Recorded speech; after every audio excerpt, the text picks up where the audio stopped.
लघुचाप प्रभाव में भिजिब ओडिशा आसंता 24 घंटा मध्य थाईलैंड उपकूल उत्तर अंडमान सागर और संलग्न पूर्व केन्द्रीय बंगोपसागर में एक लघुचाप क्षेत्र सृष्टि हेब।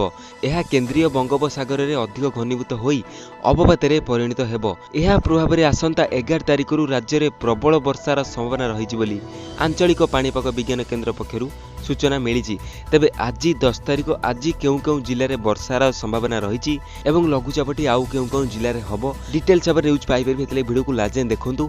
ता पूर्व भिडियो गोटे लाइक करने सहित चैनल नुआ अच्छा निहाती लाल बटन क्लिक कर सब्सक्राइब करनी और पाखे आसुवा बेल आइकन क्लिक करेंगे कारण आपण मानू यह भिडियो डेली देखा मिल जाव। केन्द्रर निर्देशक HR विश्वास कहते आज लघुचाप सृष्टि होई धीरे धीरे पश्चिम उत्तर पश्चिम आड़ को गति करने सहित 11 तारिख अपराह्न किंबा संध्या समय उत्तर आंध्र प्रदेश और संलग्न ओडिशा पाखापाखि अतिक्रम करिवार संभावना रही। फल दक्षिण ओडिशा रे प्रबल वर्षा हेबार संभावना देइछि आंचलिक पाणीपाग विभाग। एही समय पवनर बेग घंटा प्रति 45 रु 55 किलोमीटर रहिबो।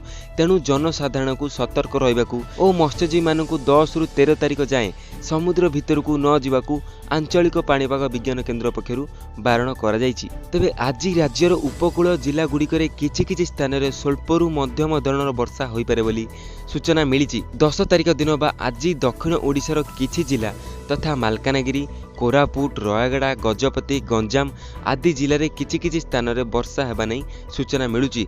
अवशिष्ट जिले में गोटे किंबा दुईटी स्थान रे भी वर्षा होई पारे।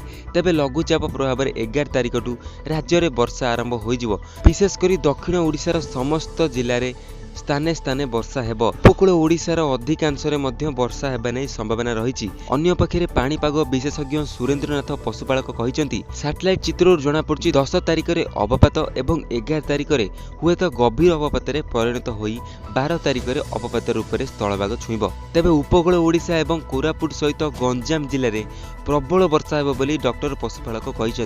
तो आपण मैंने आज फुल न्यूज पाइपारे पाणीपाग अपडेट जानीपारे वीडियो को लाइक करनियंतु। चैनल नुआ सब्सक्राइब कर बेल आइकन क्लिक करेंगे कारण आपण मानू भिडियो डेली देखा मिल जाव।